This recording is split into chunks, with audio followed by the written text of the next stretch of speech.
di jalan Allah. Ini Masjid Enam Syuhada lagi dikunjungi sama Ketua Hilmi. Modal awalnya berapa Pak Yudi Pramuko? 750.000 rupiah aja. Jadi ini 500 jutaan nih barang. Sekarang udah habis 310. Masya Allah, tuh udah pakai keramik, plafonnya tinggal. Granit tuh kayak marmer. Tuh, Masya Allah nih, sampai juga kita ke sini. Masjid Enam Syuhada, ngapa namanya Masjid Enam Syuhada, Ya, Pak Yudi? kita mau mendokumentasikan perjuangan dakwah nama anak muda pengawal Habib Rizik Syihab itu. Masya Allah. Yang dibunuh sama orang jahat di kilometer 50. Kilometer 50 ya. Itu kan simbol memperjuangkan dakwah itu kita harus memberikan segalanya untuk Islam kan ya. Untuk Masya dakwah Islam. Allah. Dan nama anak muda itulah yang sudah memberikan segalanya untuk Islam. Masya Allah. Apa nanti nama pemuda itu ada juga di sini mungkin diterapkan? Mungkin namanya 6 syuhada. 6 syuhada Iya. itu, 6 syuhada dipasang di sini, 6 syuhada.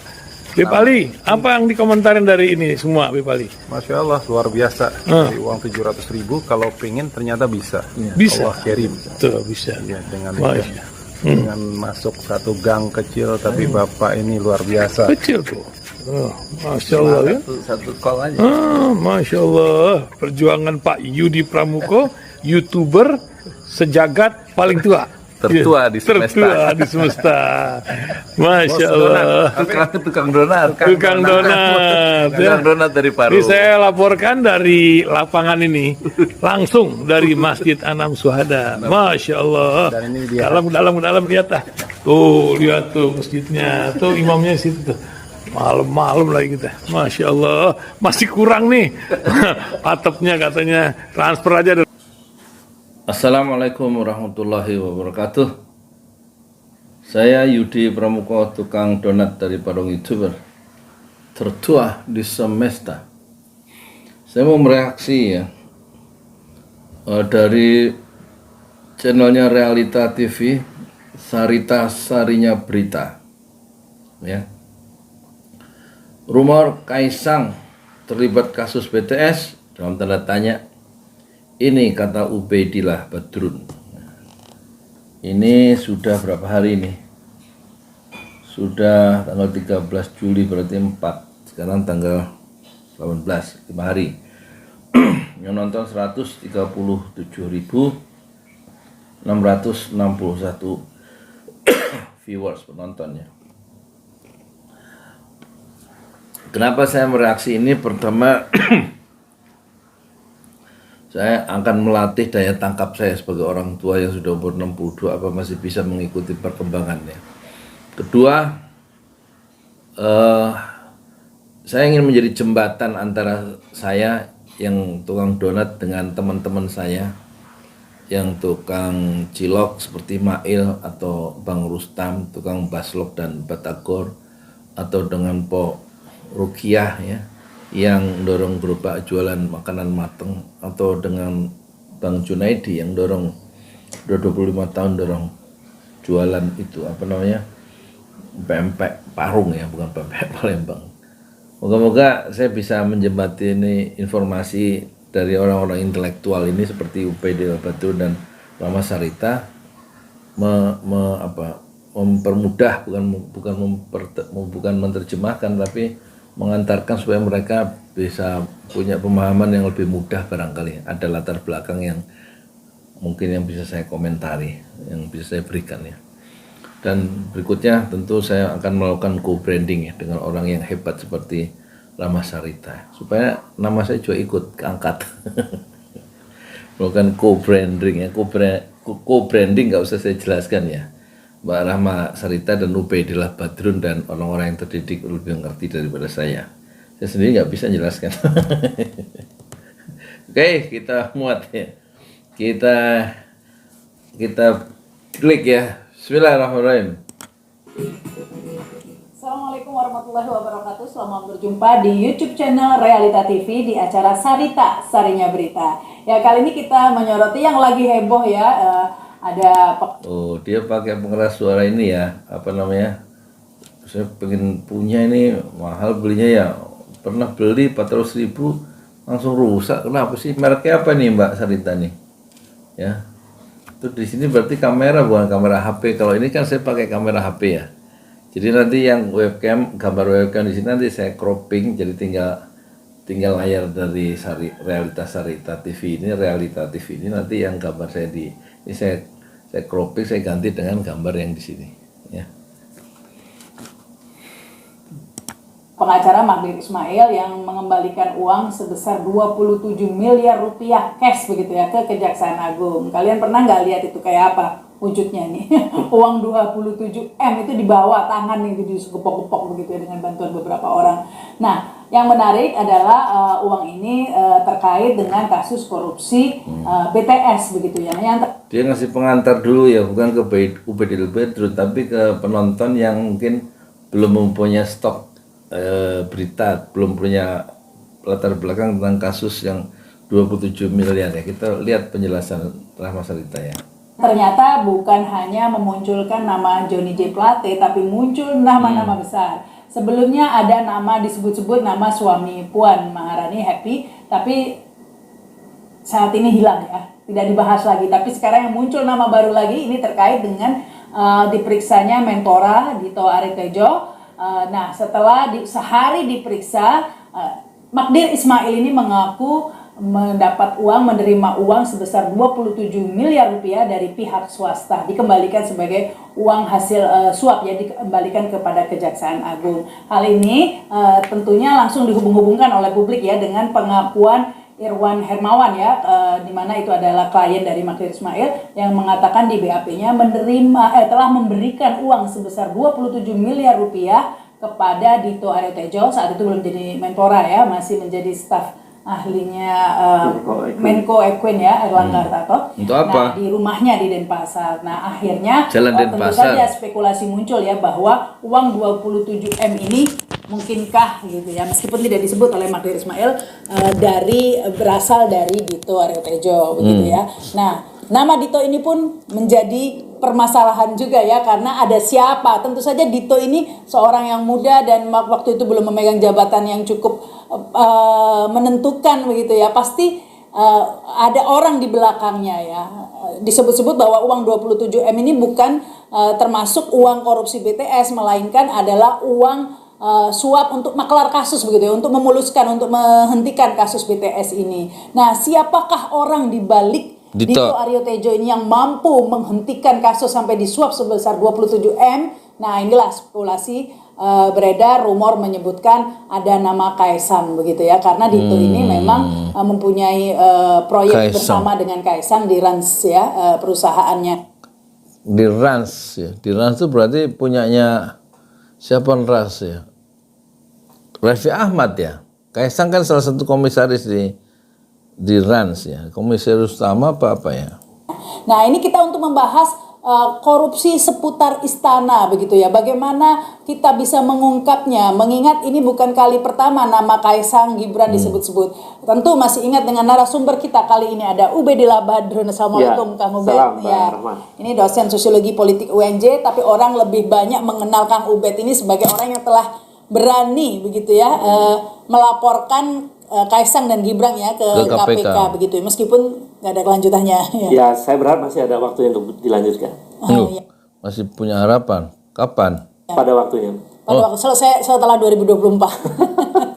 Bisa setelah pergantian kekuasaannya. Ya, pergantian kekuasaan masih berharap. Nah, dan Sekarang selama masih ada kekuasaan yang lama, dia memproteksi atau menahan supaya masalah Kaisang dan Gibran yang dilaporkan Ubaidillah Badrun itu tidak diselidiki ya, tidak diteruskan oleh KPK. Karena KPK masih bisa diatur toh oleh kekuasaan. Karena Dewan Pengawasnya juga yang angkat adalah presiden ya, atau yang lebih atas. ini sebenarnya masih terkait juga ya, orang bertanya-tanya bagaimana Kaisang. Maksudnya kalau mau menyadap harus seizin Dewan Pengawas ya. Yang masih muda, ada Raffi Ahmad begitu ya, dalam suatu perusahaan Rans begitu, tiba-tiba bisa beli klub sepak bola begitu ya.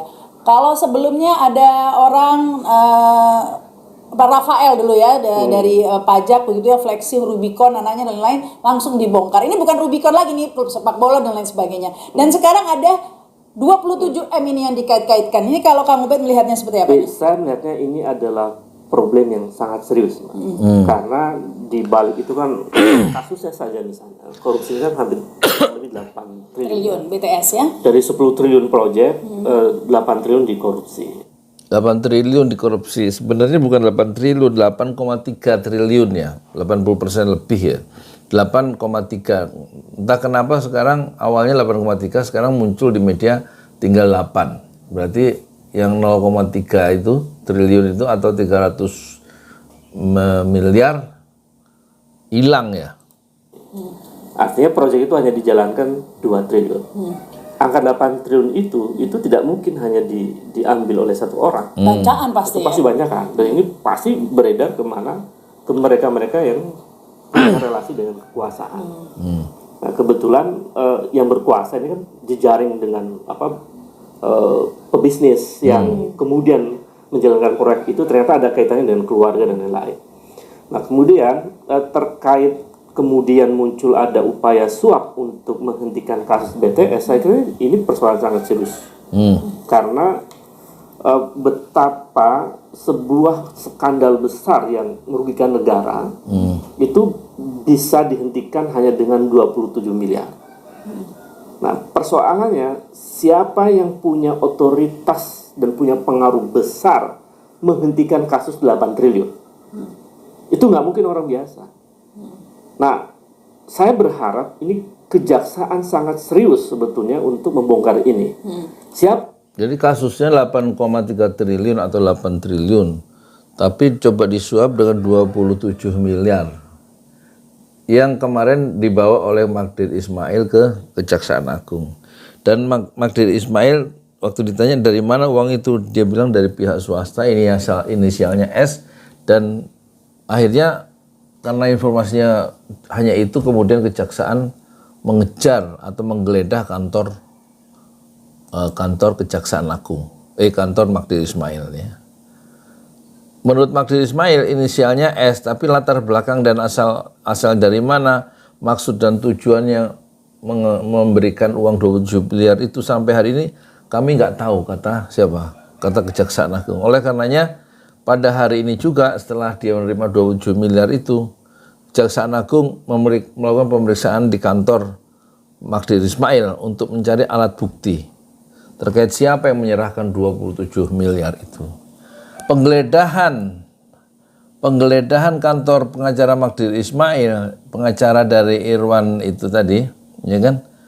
Itu memancing protes dari 73 pengacara ngirim surat terbuka ke Presiden hingga Kejaksaan Agung. Isinya protes penggeledahan kantor Magdir Ismail ya. Menurut mereka, tindakan Kejaksaan Agung menggeledah kantor pengacara Magdir Ismail yang baru saja menyerahkan 27 miliar dari orang yang berinisial S dari pihak swasta itu bertentangan ya dengan semangat reformasi dan bisa merusak citra jajaran kejaksaan. Kenapa? Karena dapat menghidupkan kembali memori publik tentang apa dan bagaimana Kejaksaan Agung di era Orde Baru dahulu. Jadi bertentangan menurut konstitusi, menurut siapa penggeledahan itu, menurut 73 pengacara yang tergabung dalam forum advokat untuk pelindungan profesi, ya kan? Jadi forum yang isinya 73 pengacara ini, yaitu forum advokat untuk pelindungan profesi, itu dia bikin surat terbuka, pertama kepada Presiden Jokowi, 2 kepada pimpinan DPR, dan ketiga kepada Komisi 3, dan 4 membuat surat terbuka kepada Jaksa Agung ST Burhanuddin. Burhanuddin itu punya kakak kandung namanya TB Hasanuddin, ya, salah satu petinggi di PDIP. Ya.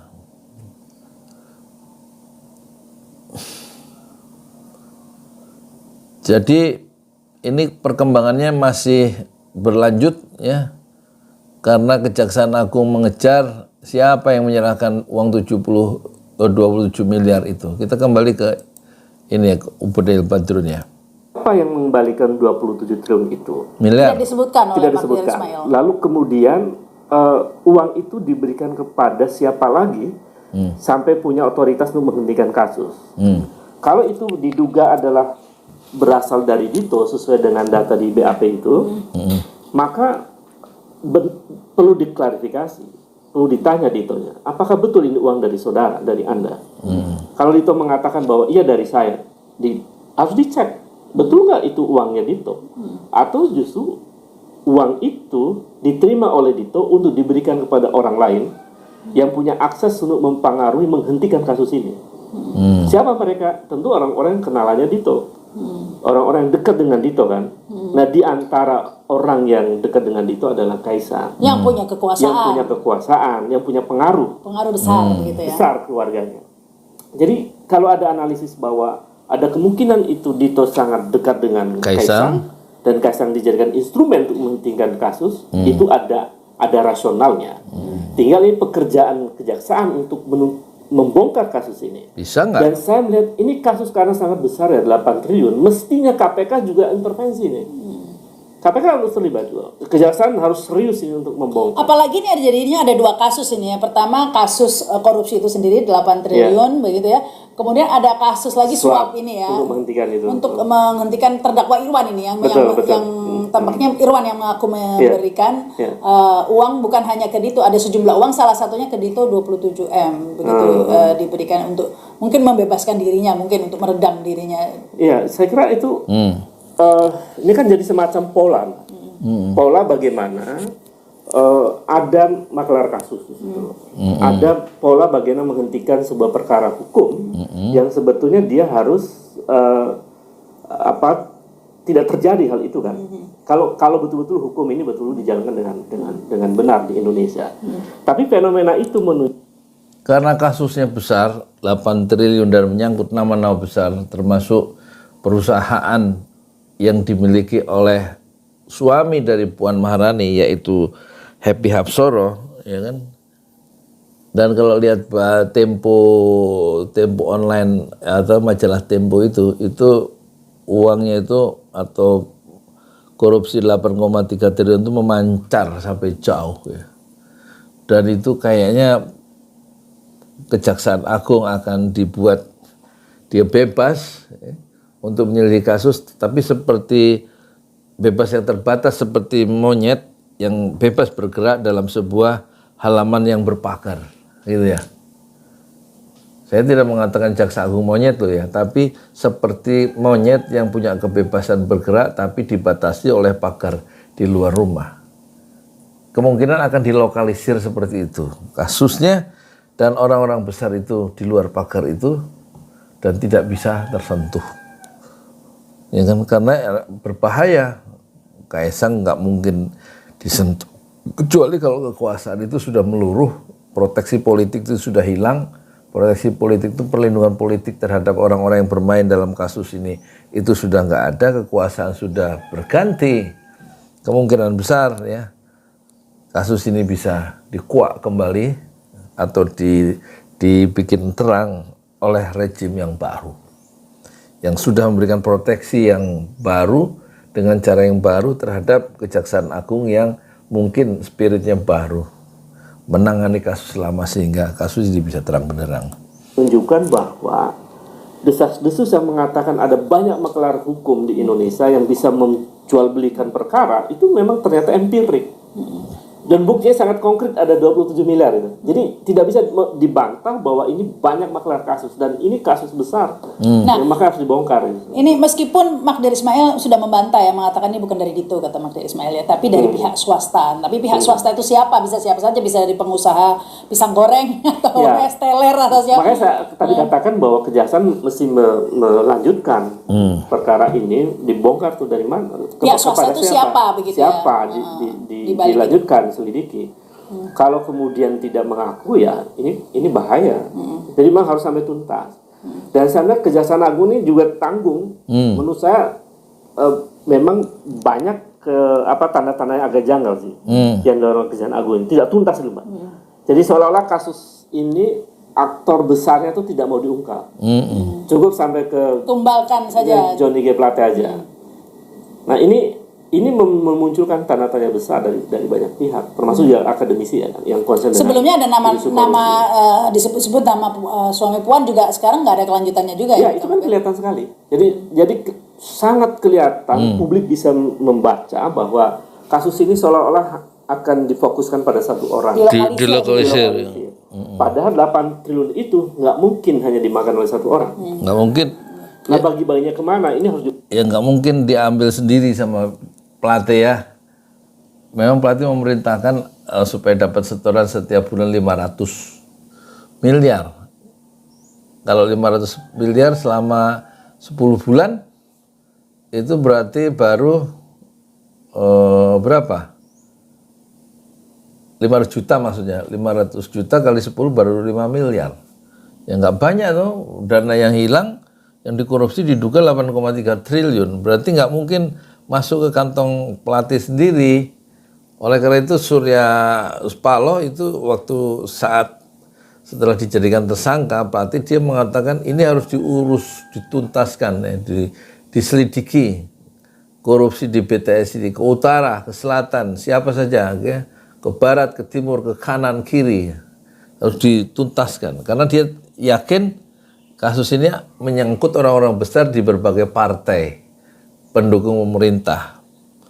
Meskipun yang dihajar pertama adalah Nasdem sebagai oposan atau sebagai partai yang menarik diri, yang mendeklarasikan Anies jadi presiden ya. Kemudian dihajar lewat kasus Johnny Plate dan kemudian Yasir Limpo ya kan, Menteri Pertanian asal dari Partai Nasdem ya. Jadi tampaknya memang betul kata Ubaidillah Badrun ini akan dilokalisir, tapi kalau kasus besar ini serius, tapi Ubaidillah Badrun tidak tampaknya juga agak putus asa dalam tanda petik bagaimana menyelesaikan maklar kasus ini, kasus yang memang ada secara empirik terbukti ada maklar hukum, kasus hukum, tetapi tampaknya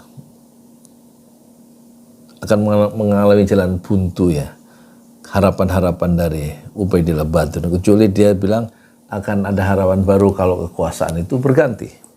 diungkap. Nah, Nah, kalau kemudian Kejaksaan Agung tidak mengungkap semacam ini, ya KPK bisa intervensi loh. Karena ini kan kasus korupsi. Iya. Bisa. Apalagi sudah ada kasus suap selanjutnya itu ya untuk maklar kasusnya. Ini pola-pola maklar kasus tadi itu Kang Ubed. Sebenarnya ini ada kemiripannya dengan kasus yang Kang Ubed laporkan dulu, di mana perusahaan SM waktu itu kan, karena ada kasus pembakaran hutan ya. Pembakaran hutan yang 79 triliun. ya didenda putusan vonis hukum 79 triliun hasilnya. Ya, tapi hanya bayar 78 miliar sekian. Ya, tapi akhirnya keputusan selanjutnya kasasinya Iya, ya. betul. Tinggal 79 miliar dari triliun menjadi miliar begitu ya dendanya. Nah, ini juga polanya sama sebenarnya, pola maklar kasus, dan ternyata si perusahaan SM ini punya proyek bersama juga nih sama Kaisang dan Gibran. Anak-anaknya. Ya, kebetulan 2 kali nih Iya, berarti betul. kita memang belum bisa dibuktikan ya aliran dana dan lain sebagainya, tapi ada 2 kali kebetulan ini ya. Karena Jadi kalau lihat pola bagaimana relasi kuasa terlibat di dalam proses perkara, itu kan sudah sangat sangat terang benderang sebetulnya bahwa peristiwa kasus Kaisang yang sempat saya laporkan itu kan menjadi persoalan yang hari ini tidak dituntaskan oleh KPK. Dan kemudian kejadian lagi seperti yang sekarang kita lihat dalam kasus BTS itu menunjukkan bahwa pola memanfaatkan relasi kuasa untuk menghentikan perkara hukum itu telah terjadi di Republik ini dengan sangat terang benderang. Nah, persoalannya adalah bagaimana penegak hukum menghentikan perkara-perkara ini. Saya membaca ini ada kecenderungan penegak hukum tidak menuntaskan perkara, baik yang di KPK maupun yang ini ya, kasus kejaksaan ini, di kasus BTS ini. Kalau ini yang kemudian terjadi, ini kan memunculkan public distrust, ketidakpercayaan publik pada ketidakpercayaan masyarakat ya. Lembaga penegak hukum akan makin parah. kinerja tahun-tahun sebelumnya saya sudah parah kan, masyarakat sudah mulai tidak percaya dengan aparat penegak hukum dan lain-lain. Kalau ini kemudian juga tidak dituntaskan, saya melihat masyarakat memiliki satu tingkat kekecewaan yang sangat luar biasa sebetulnya. Kalau situasi ini dibiarkan kan sebenarnya memungkinkan munculnya ledakan sosial yang luar biasa. Bagaimana rakyat tidak kecewa?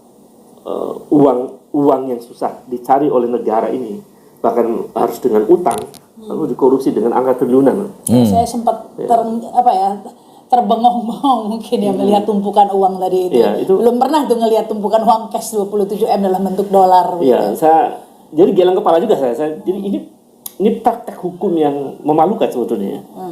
Jadi bagaimana akhirnya kemudian publik tahu bahwa ternyata praktek hukum yang memalukan ya. Jadi mungkin kasus penting ya dalam sejarah pemerintahan Pak Jokowi ini pertama kalinya masyarakat melihat ya uang sebanyak itu 27 miliar dalam bentuk cash dibawa oleh tangan ya, tidak ditransfer ya, dan diserahkan dengan penuh dengan gagah berani ya oleh seorang pengacara yang sedang mengurus perkara dengan alasan uang itu dia lindungi pemberinya inisialnya S ya, seorang swasta, bukan dari Dito ya. Dito nanti lama-lama hilang tuh, Dito sebagai Menteri Olahraga yang termasuk dalam pusaran kasus ini, sebagaimana sudah hilangnya Happy Hapsoro yang dikorbankan adalah direktur utamanya yaitu Muhammad Rizkyansah ya. Siapa Muhammad Rizkyansah, siapa itu? Muhammad Rizky ya, yang sudah dijadikan tersangka yang ke-8 kan. Padahal dia adalah direktur utama dari perusahaan Happy Hapsoro. Happy Hapsoro adalah suami dari Puan ya. Jadi memang ini Pak Jokowi sebagai presiden atau saya yang memimpin pemerintahan itu penuh ya dengan skandal-skandal ya. Kasus BTS ya, itu kan menyangkut menterinya Pak Jokowi ya. Kasus Menteri Sosial korupsi juga bansos ya. Dari Gerindra tuh namanya siapa itu? Dari Gerindra, dari PDIP bansos itu, ya kan? Siapa? Terus kalau yang dari Gerindra Menteri Kelautan korupsi juga ya. Jadi luar biasa ya, era sekarang ini penuh bertebaran uang-uang haram di lingkungan elit kekuasaan ya.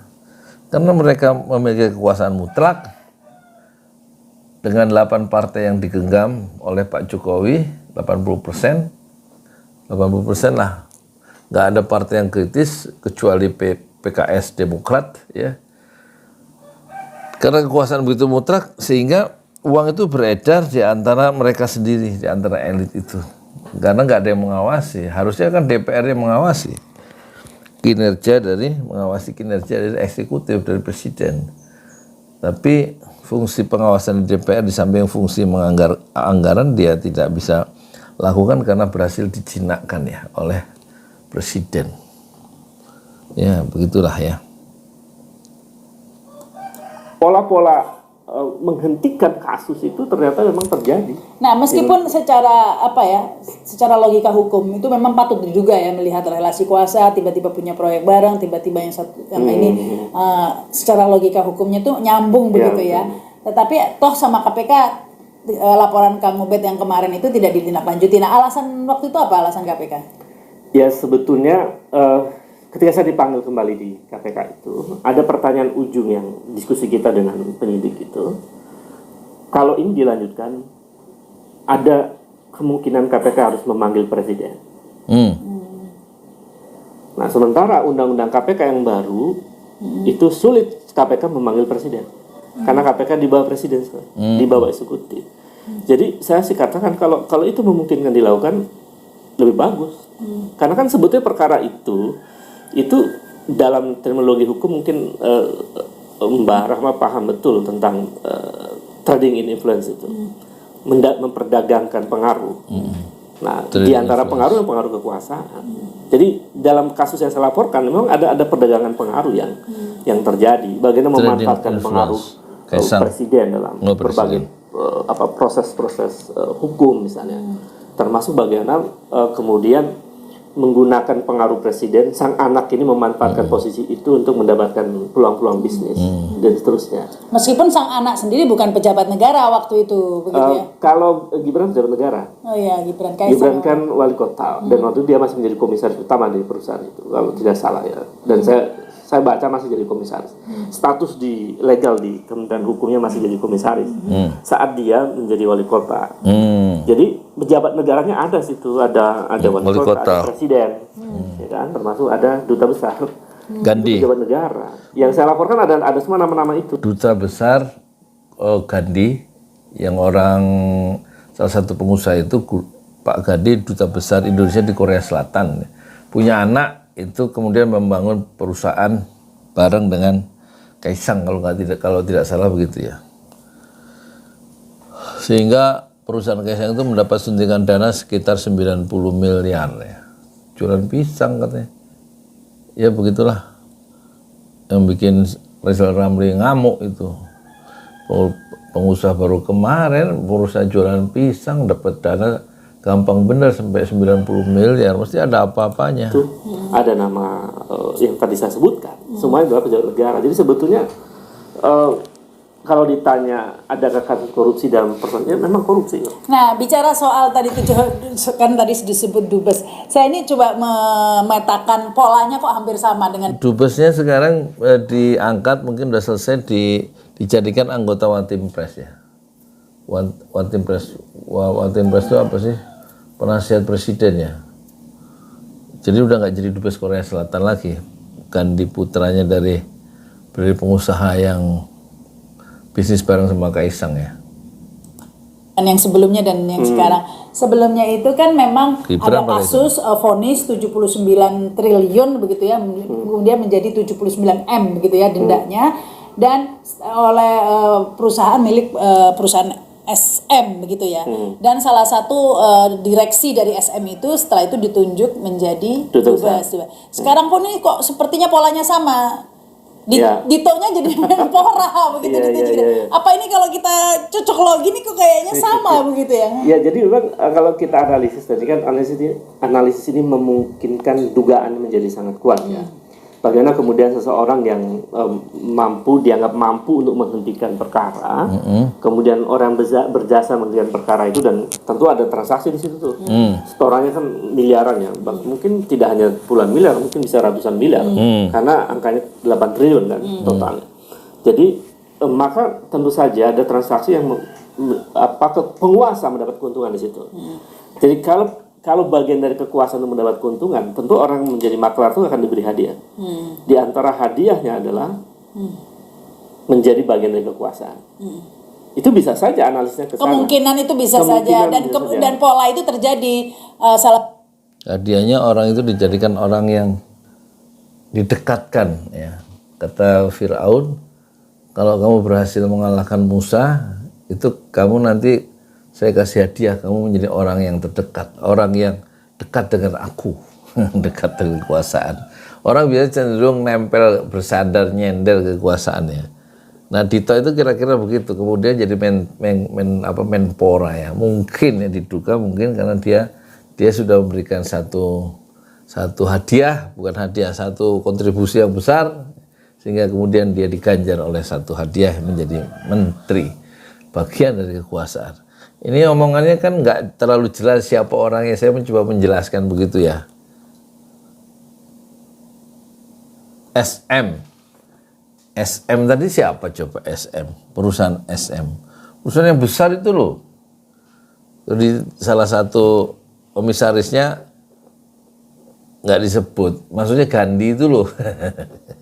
Kalau nggak salah Gandhi ya, yang kemudian diangkat jadi dubes di Korea Selatan, yang sekarang kemarin beritanya diangkat jadi anggota Wantimpres ya. Masih dubes atau sudah selesai dubesnya terus kemudian diangkat jadi anggota penasihat tinggi presiden. Pokoknya masih dikasih ganjaran, dikasih hadiah menjadi orang yang dekat atau bagian dari kekuasaan itu. Ya kalau nggak berjasa ya ngapain juga dikasih jabatan yang dekat dengan penguasa, kan nggak mungkin. Salah satu direksi perusahaan SM yang Betul. kemarin jadi dubes setelah Managing Director itu. Managing Director Kemudian tiba-tiba udah langsung jadi tiba-tiba dubes di jadi dubes di Korea mana? Selatan. Di Korea Selatan. Sementara sekarang Dito menjadi Maklar. dapat semacam Maklar. bisa diartikan mendapat hadiah ya begitu ya, Hadiahnya menjadi iya. Menpora begitu ya. Kalau awam mungkin melihatnya Karena- tentu harus dilanjuti oleh Kejaksaan Agung ini ya. Ini kan Iya. pengamatan kita begitu Iya, ya. karena kalau dilihat dari track recordnya Dito, saya kira tidak mencara-mencara amat kan, tiba-tiba menjadi menteri misalnya. Ini kalau boleh saya melakukan analisisnya. Iya. Jadi- Karena ini tiba-tiba ini punya perusahaan dengan Rans tadi di bidang Iya. olahraga. Dan Kayak itu gitu ya. perusahaannya ada Kaisang di situ, Iya, dengan di Kaisang. Rans Group kan. Iya, Rans Group itu Jadi artinya membeli. ada kemungkinan memang ada interaksi yang intensif antara Dito dengan Dan sudah sewajarnya kemungkinan seperti ini yang ibaratnya visi lah gitu harusnya ditindaklanjuti oleh kejaksaan ya. Karena dulu kalau kita lihat ya beberapa waktu lalu ada Rafael gara-gara anaknya naik Rubicon dan lain-lain flexing langsung orang Cepat. tuanya dipanggil. Terus ada siapa itu menteri kesehatan Departemen Kesehatan yang siapa jilbabnya tinggi itu kan ya gara-gara gajinya cuma 5 juta tapi flexing tas branded langsung dibongkar, diperiksa meskipun nggak ada kelanjutannya juga ya, tapi kan maksudnya minimal diperiksa ya.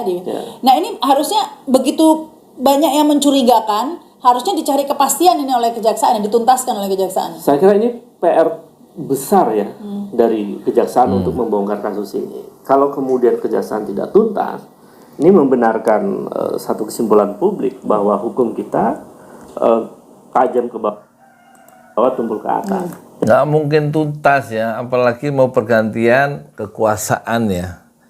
Tentu akan Kejaksaan Agung juga berpikir ya, kekuasaan segera berakhir, dia juga perlu memperhitungkan nasibnya di Kejaksaan Agung, mungkin dapat tekanan-tekanan dari kekuasaan yang sebentar lagi berakhir, akhirnya terjadi satu titik equilibrium, titik keseimbangan, akhirnya sudah TST aja, tahu sama tahu sambil ngulur waktu, siapa yang jadi presiden berikutnya, penguasa baru berikutnya. Jadi akhirnya kasus ini tidak belak-belakan, tidak jor-joran, tidak buka-bukaan gitu ya. Bancaan dari 8 triliun tadi lo akhirnya semua mendapat apa yang diinginkan tanpa harus tersentuh hukum. Kira-kira itu polanya. Nggak mungkin ada yang masuk penjara kecuali direktur utama yang dikorbankan. Yang 8 orang itu loh yang dikorbankan, yang udah jadi terdakwa. Yang udah jadi tersangka apa terdakwa? Tersangka ya. Sementara orang besar itu aman-aman saja, dan itu yang disebut fenomena hukum itu tajam ke bawah dan tumpul ke atas ya. Tidak mempunyai kekuatan untuk memotong kezaliman yang dilakukan oleh bagian atas atau elit kekuasaan. Jadi mereka yang terlibat ini kan, ini kelas kakapnya ini belum dibongkar ini. Siapa saja, masa cuma Johnny G. Plate? Itu nggak mungkin. Dan seorang menteri itu sebelum mengambil keputusan proyek 10 triliun, dia pasti rapat dengan presiden. Apakah presiden tidak tahu angka 10 triliun itu? Mengapa presiden setuju proyek itu? Ini kan perlu diungkap. Nah, kalau kemudian Kejaksaan Agung tidak mengungkap ini, ya memang masih tebang pilih. Ini kan ngerusak citra penegak hukum juga. Jadi sebetulnya kalau Kejaksaan Agung ini menjadikan ini momentum untuk meningkatkan kredibilitas kejaksaan, membangun kembali kepercayaan publik, saya kira jadi momentum hebat. Tapi kasus BTS ini memang bergulir ya. Saya jadi ingat Surya Paloh ketika pertama kali Johnny J. Plate ditangkap yang mengatakan silakan ungkapkan dari kanan kiri atas begitu ya. Kayaknya sudah paham ini ya petanya seperti apa polanya ya. Tetapi setelah itu muncul nama suami Puan itu, tapi setelah itu tidak ada kelanjutan. Nah, saya khawatir yang ini juga bernasib sama. Iya, sama. Kemudian hilang begitu saja dengan isu-isu lainnya, isu rumput tetangga hijau lah, rumput jis maksud saya, atau rumput atau azaitun atau apa, dan kemudian akhirnya hilang lagi ini kasus ini. Ya. Jadi kalau itu yang terjadi, itu menunjukkan bahwa praktek kekuasaan kita sangat mudah mengendalikan hukum. Padahal kan logika demokrasi itu praktek trust politik kan harus betul-betul ada separation of power di situ, bahwa hukum nggak boleh diintervensi secara langsung oleh presiden, oleh kekuasaan eksekutif. Kalau itu yang kemudian terjadi karena ini menyangkut orang-orang besar, dan orang-orang besar. Ya udah jelas ya, untuk teman-teman saya ya begitu itu hukum di Indonesia wis pokoknya nggak kebongkar kira-kira gitu 8 triliun bancaan udah dapat, yang ngasih 27 triliun yang katanya S itu paling juga nggak ketemu, kalau ketemu juga orang yang biasa ya, nanti dia dihukum terputus itu dari orang yang ketangkep yang ngasih 27 miliar tadi dengan orang-orang yang seharusnya masuk dalam lingkaran ini yang harusnya bisa dibongkar. Jadi sudah bisa, ini nggak usah kita terusin ya, masih ada 8 menit sudah kita tahu maksudnya lah ya. Ya ngono iku. Kita rakyat nggak bisa berbuat apa-apa. Ya yang menderita rakyat, yang bergembira para pejabat ya, punya kekuasaan ya. Rakyat itu harus berjuang ya dengan apa kehidupannya sendiri. Siapapun presidennya nggak ngaruh, rakyat ya ta. Bang Rustam kayak si Mail kayak Porukaya itu berjuang dorong gerobak dengan caranya sendiri untuk mencari 10-20 ribu dengan deru campur debu ya, dalam panas dalam hujan. Nggak ada yang belain rakyat. Kalau ada BLT, BLT uang-uang kita juga yang dibagikan oleh Pak Jokowi. Kata Said Didu, masa kita ngambil uang di ATM kita terima kasih sama ATM? Uang ATM itu uang kita. Masa kita terus terima kasih sama mesin ATM? Pak Jokowi bagi-bagi kan uang, bukan uang pribadi, uang APBN, uang rakyat tinggi dibagi-bagi, bukan kebaikan Pak Jokowi kalau ngasih BLT kemarin ke Parung itu. Masuk Parung, masuk pasar, kemudian bagi-bagi BLT ke pedagang. Lah uang siapa itu? Nggak mungkin uang pribadi Pak Jokowi, ya uang-uang kita juga, cuma bagiin doang. Bukan berarti itu Pak Jokowi baik, presiden itu baik kalau dia bikin kebijakan yang menguntungkan rakyat banyak sehingga hidupnya itu sejahtera, nggak susah lewat kebijakan politik dengan tanda tangannya itu. Gitu? Bukan BLT, itu BLT mah uang kita dibagi-bagi untuk kita sendiri. Ya wes ya. Ya, terima kasih ya Mbak Rahma Sarita, sama terima kasih Mas Ubaidillah Badrun, selamat berjuang ya. Mbak Sarita berjuang dengan Realita TV-nya ya, Mbak Rahma. Kapan-kapan main ke Parung. Jangan di studio aja, jalan-jalan ke Parung, ke studio saya, di studio Alam. Mas Ubaidillah Badrun juga jangan di kampus aja, sekali-sekali main ke Parung ya, ketemu kayak sama tukang donat sekali-sekali. Lihat nih rakyat, gitu loh rakyat, jangan yang diundang itu jangan apa, Mbak Sarita, yang diundang itu jangan orang-orang pinter aja, undang orang-orang kayak saya ini, orang biasa gitu ya. Terima kasih. Assalamualaikum warahmatullahi wabarakatuh.